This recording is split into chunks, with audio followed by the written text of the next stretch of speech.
Hey, what's up? This is going to be a more rambly video, more talk, less action. But yeah, for a while now I wanted to make an update to my series rules.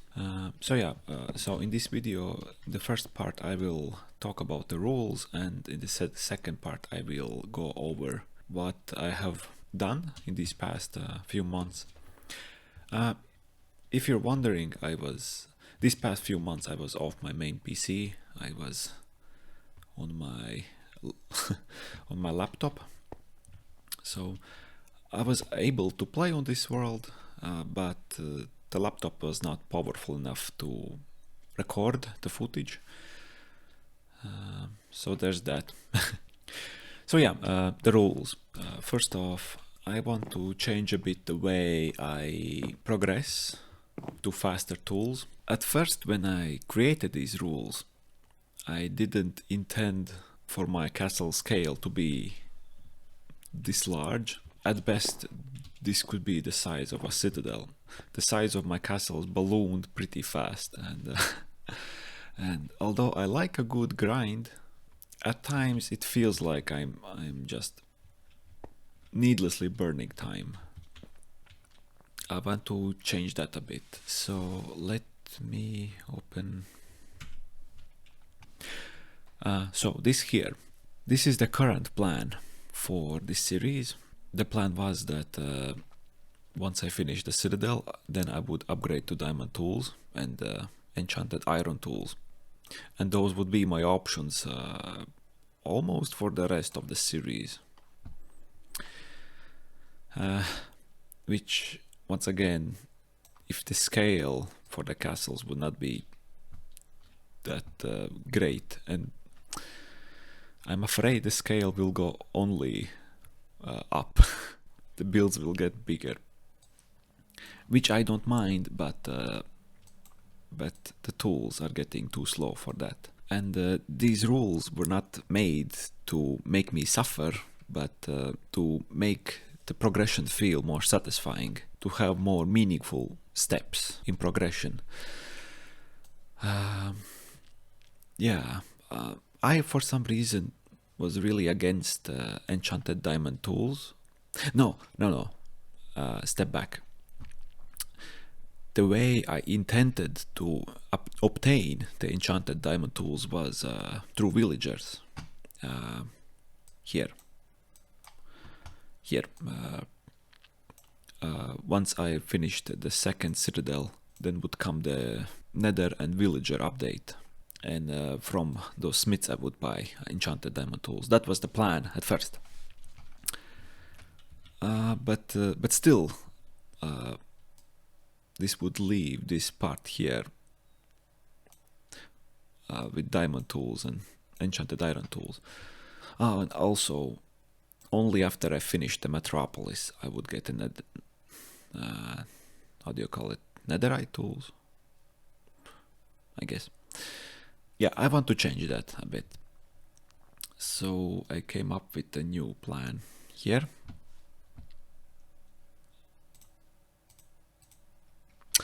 Like this. Obviously, we're long past this part here. But I think it's fair that I already built two castles using iron tools here. I think it's not cheating, but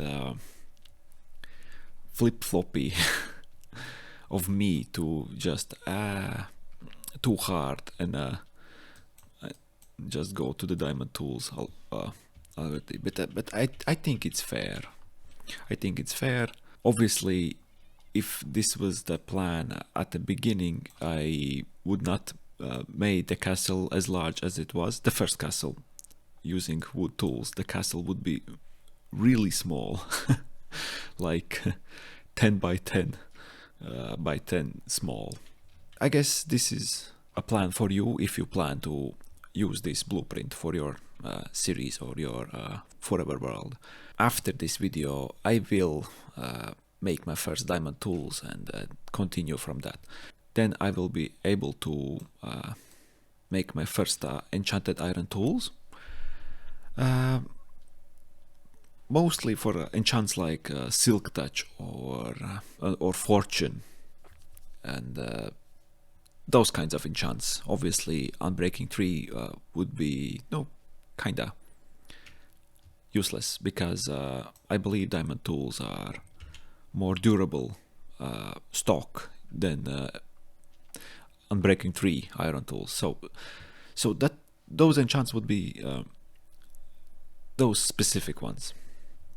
And maybe some feather falling for iron boots and some stuff.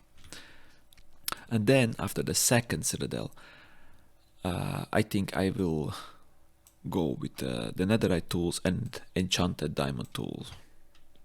This part here is basically up until this point is pretty endgame-ish already, and there's really no need to suffer needlessly with slower tools. And after I finish the third citadel here, that's the moment where basically we're going all out, as one could say. Basically max tools. I failed, forgot to mention mending. Forgot to add that here.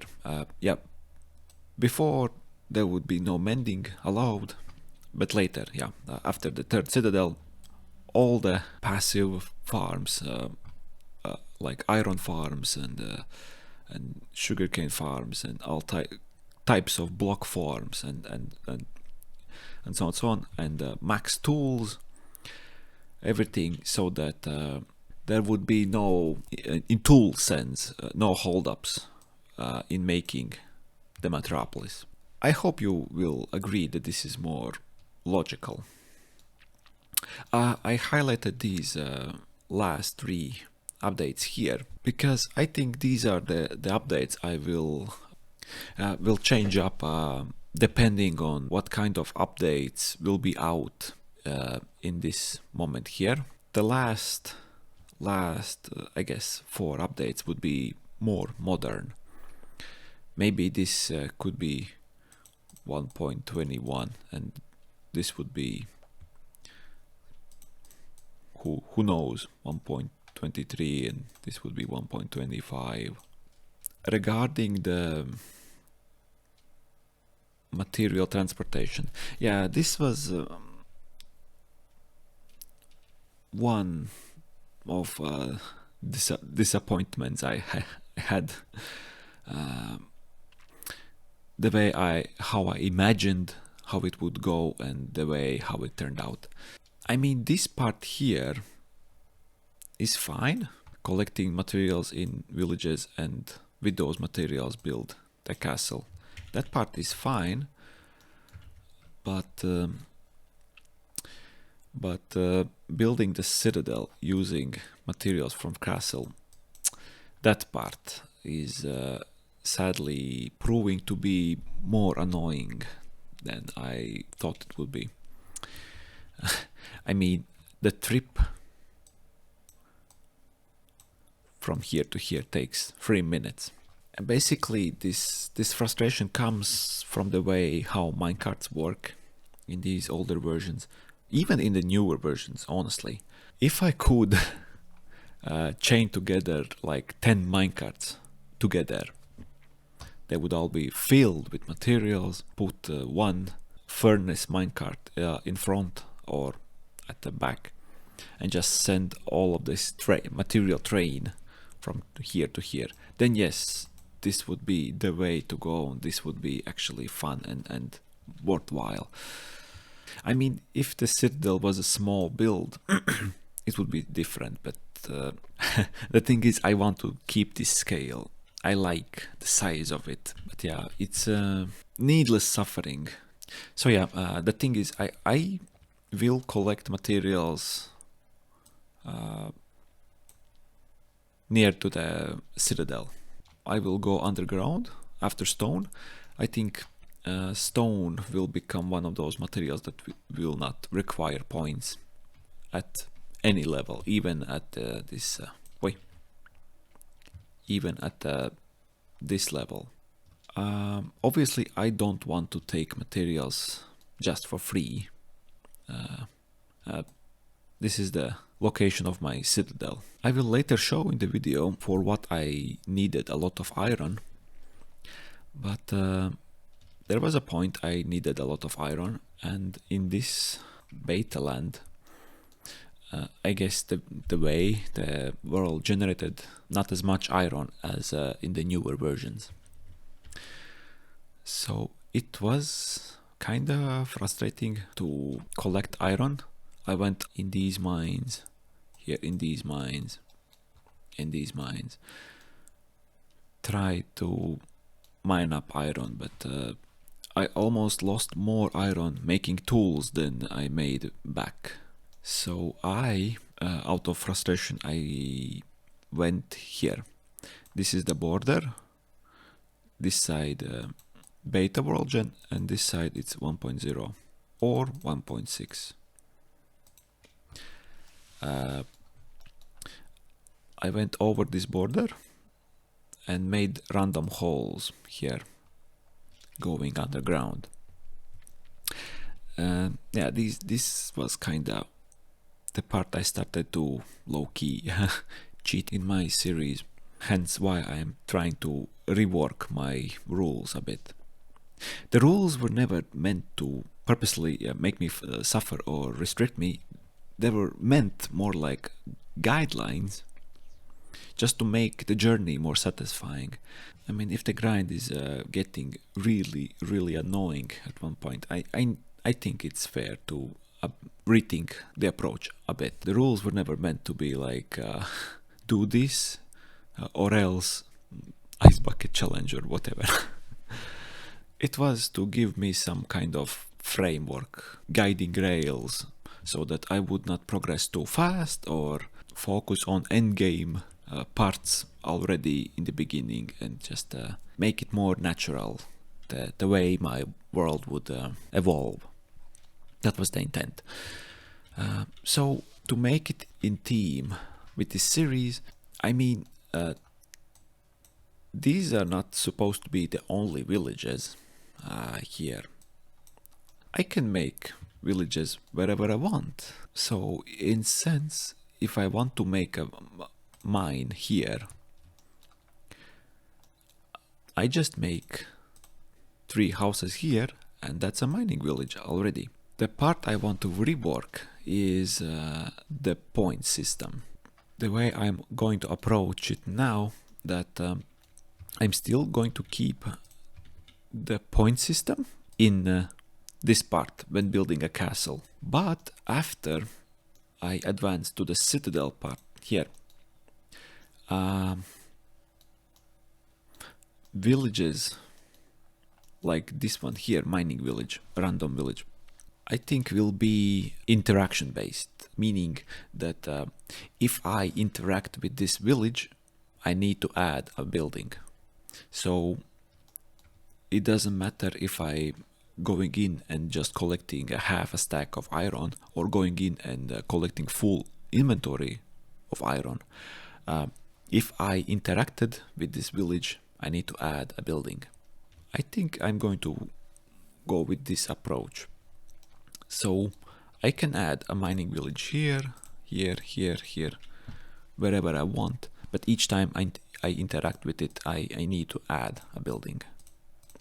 And therefore there would be a lot of small villages all around the place, and slowly growing the more I interact with them. The same would go with the lumberjack villages. The way I'm going to approach the lumberjack villages is that it's not that I'm not allowed to chop down these trees here. I can chop down those trees, but I can't replant them for collecting more wood purposes. Meaning that a lumberjack village here, this would be the area where I can chop down wood and replant them, and chop down and replant them, and chop down and replant them. That would be the difference. And again, that would be interaction based. So I hope it's not too confusing that when I'm constructing a castle, there's a point-based system between these 3 villages and castle, but outside of that, when I'm building a citadel, and in the future when I'm building the metropolis, it's going to be interaction based. So I could go to this lumberjack village, collect a full inventory of wood, and I would in exchange build another building. So yeah, that's that.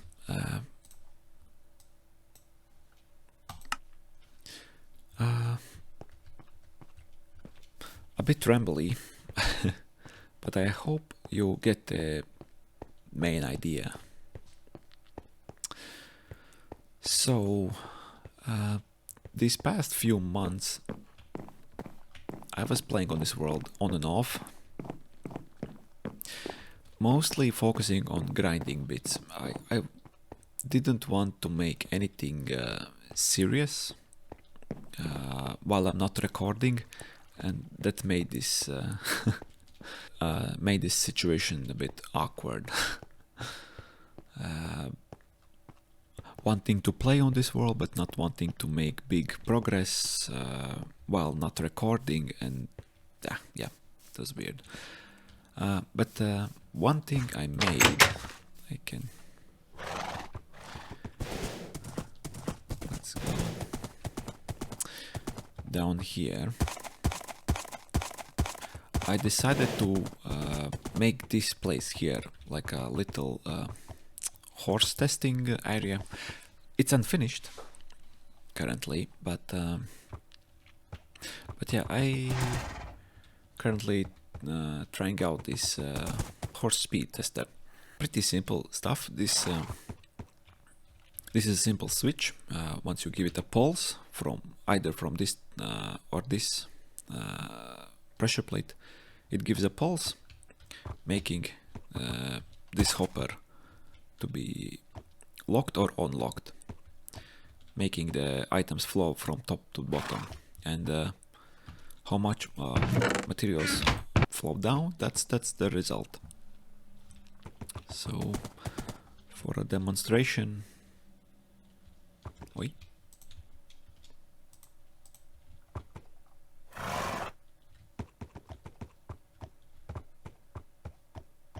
where did it go?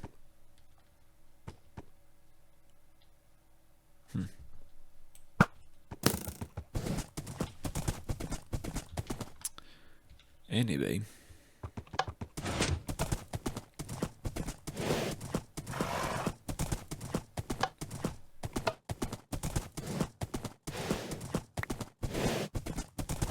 okay,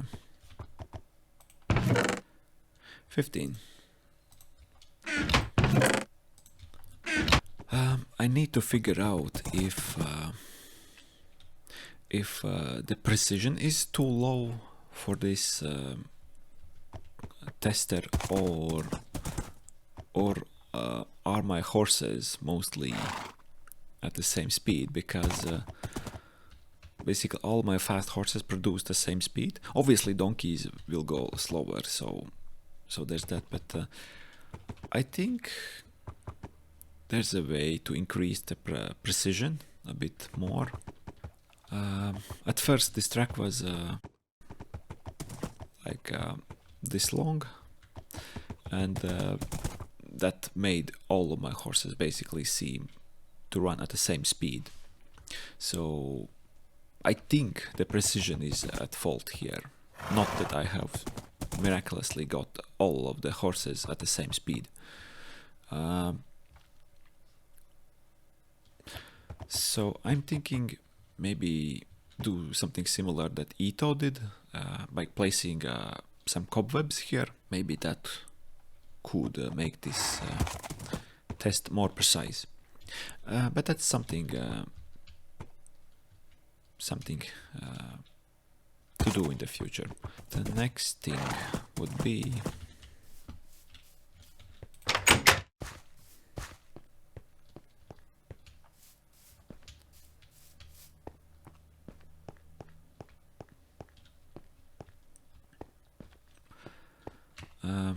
I started to work on the citadel. If you watched my previous episode, I showed you this plan I made way long time ago. I wanted to put this into this world. I decided to try to match this 45-degree angle with this here. So I decided to flip the plan like this. That was the first thing. The second thing was the scale. And I set the scale based on the main hall. Basically, if I was satisfied with the size of the main hall, then I would scale everything based on this, which made this whole thing balloon quite fast. You'll see in a bit. I will show you how far I have gotten right now.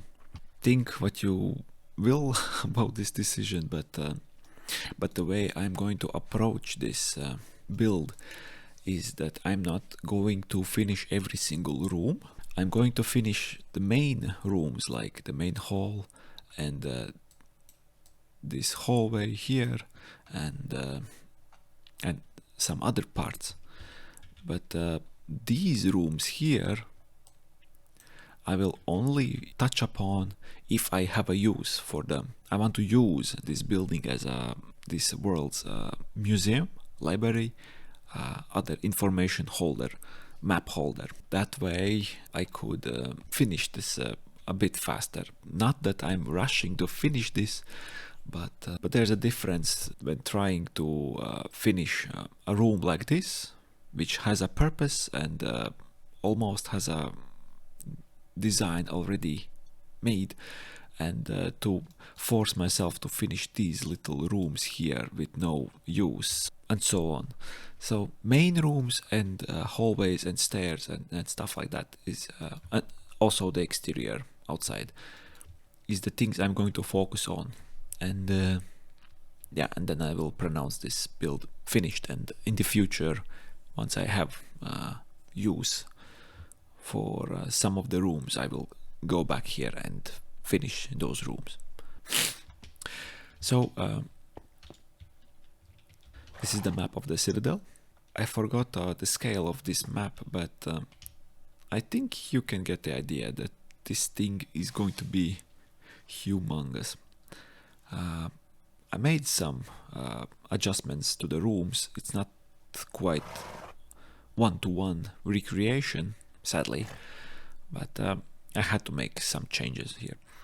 The walls are thick, but they're not going to be solid. They're going to be hollow, and maybe I will think of some railroad systems I could run in these walls. Maybe a faster way to get from the second floor to the first floor, or maybe from this room to this room. Who knows? I will try to think of something. But okay, I think we are ready to move on to the citadel.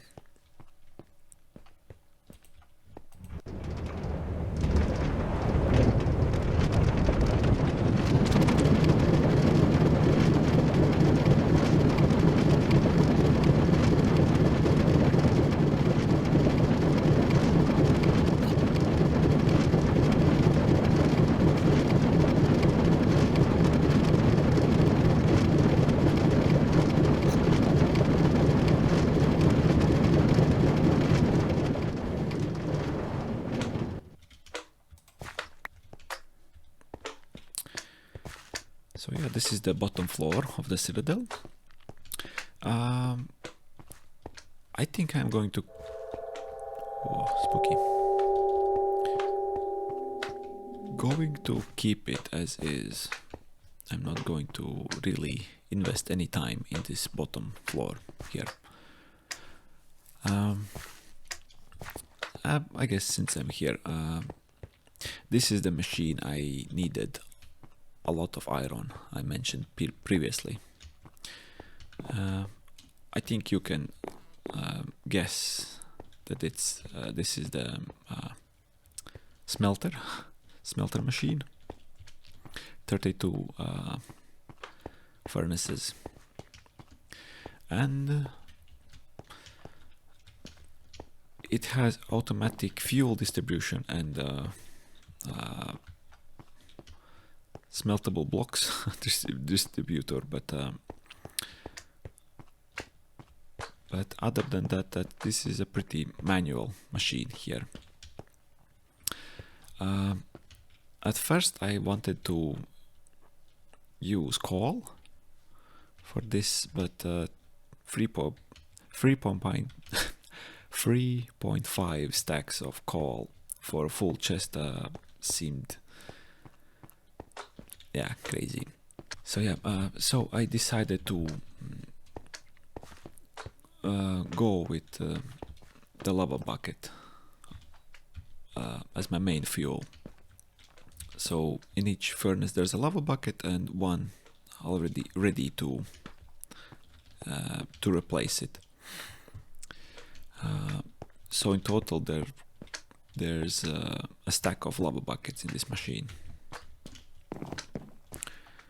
And the way you refuel it is you fill this cart with lava buckets, then you send it off, then it makes a 1 or 2 rounds, and you can just send it back.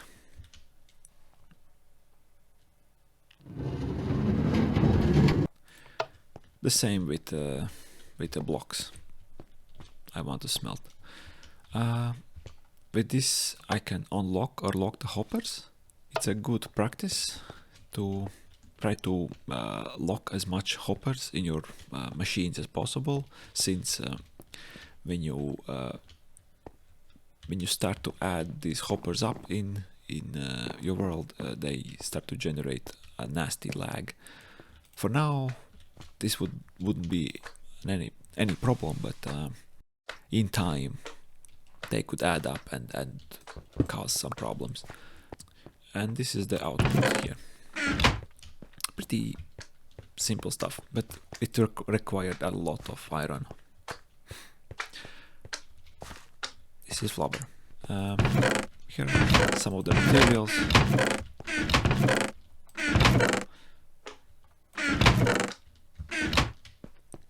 And okay, and this is the first floor. There's a horse already here.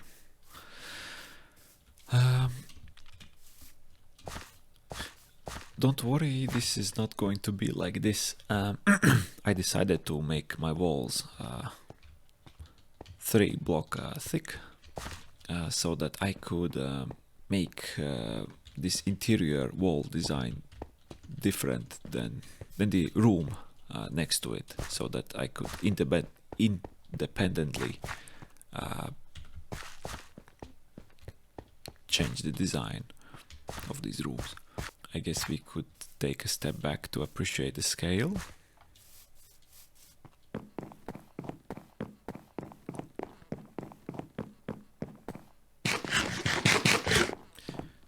This is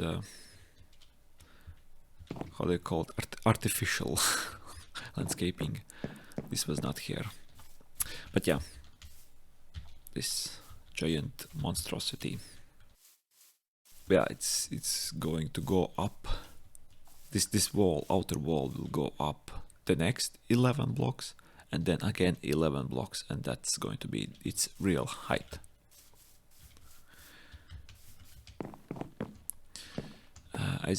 As I mentioned previously, the walls will be hollow. This is going to be the drawbridge. This is the gatehouse here.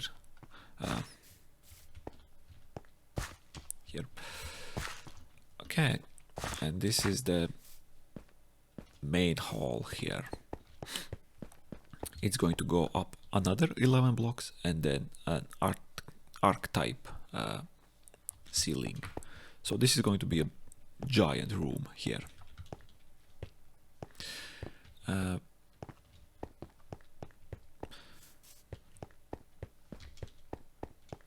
There's nothing much done here. This was made so that I could kind of appreciate the scale, to understand if I want to build it higher or is this enough, and stuff like that. Because for me it's hard to pre-plan. Usually I want to see it to make further decisions where to go further. Obviously this takes a lot of cobblestone. This takes a humongous amount of cobblestone and stone. That's the reason why I hence I built this big smelter here. But if you're wondering from where I got all this stone,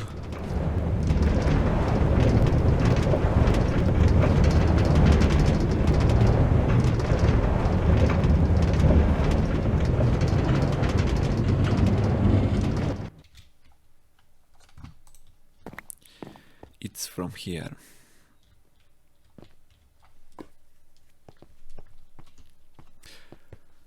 Yes, all of this was mined with iron tools.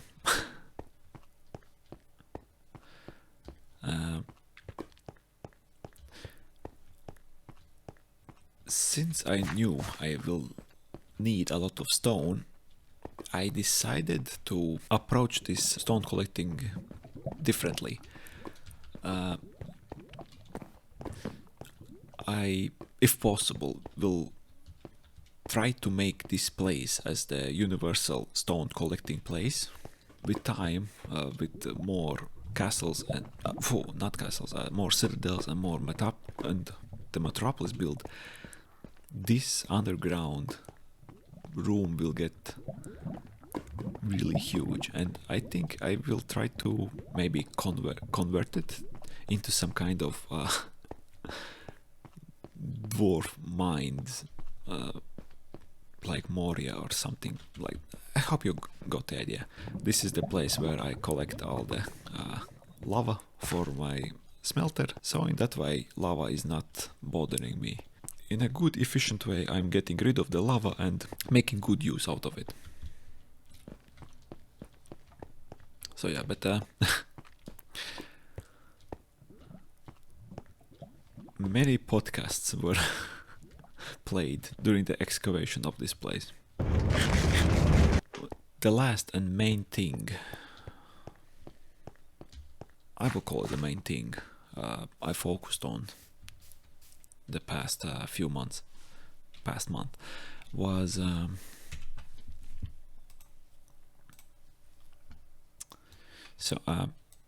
this is the citadel here.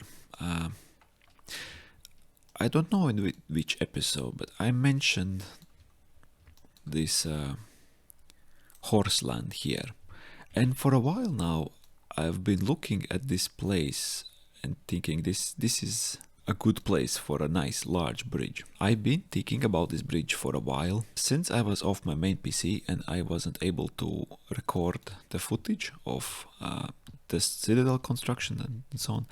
I decided to use my time and make the path to this bridge, and I'm going to show you this path right now.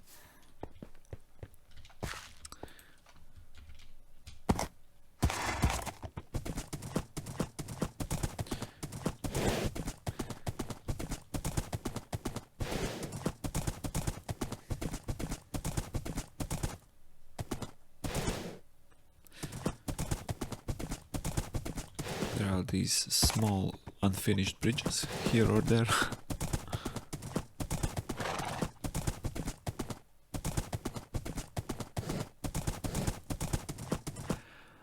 I have finished terraforming this path, but I haven't finished the actual path, the gravel path.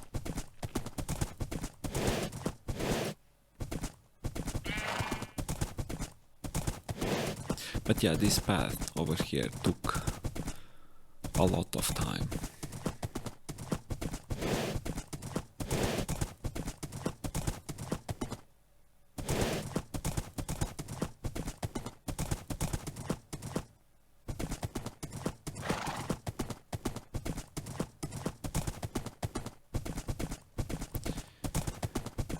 Places like these, this was manually dug out.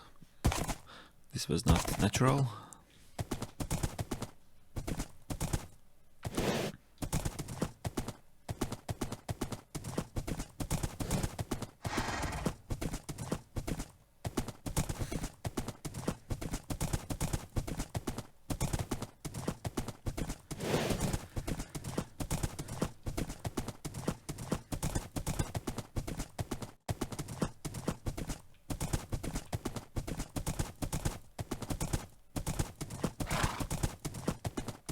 But yeah, this was one of the main reasons why this path took so much time, because jungle is a pretty nasty place for builds like this, stuff like this.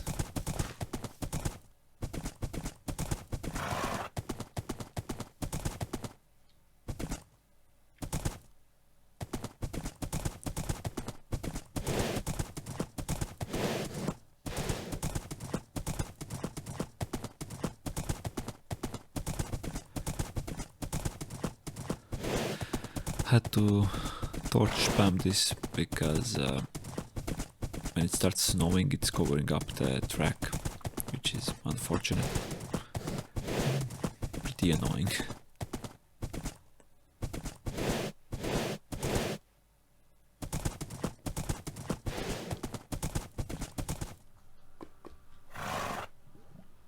So yeah, this was the first place. This was the place I got my first horse. This was the first horse jumping test I made here, just to decide on which horse I want to take home. And okay, there's some unfinished parts here. But yeah, this is the bridge.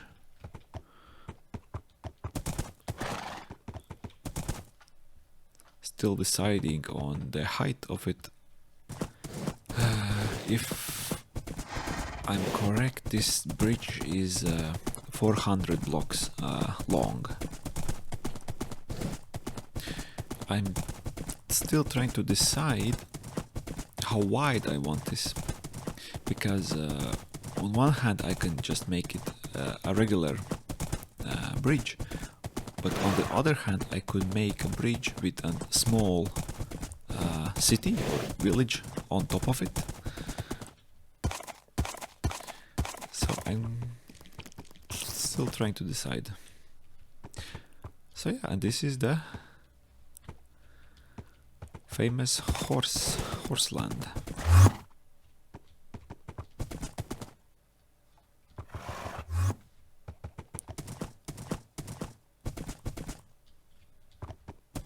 So that's what I've been doing these past months. There's no time pressure for this bridge. It's functional as as is right now. And when I will get tired from the citadel, I will just come here and make a little progress to this bridge.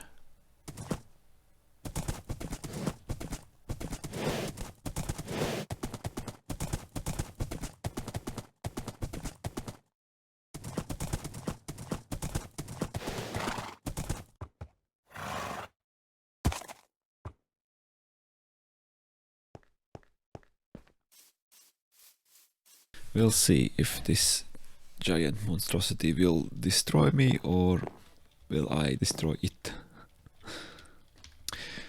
So yeah, thanks for watching, see you guys soon.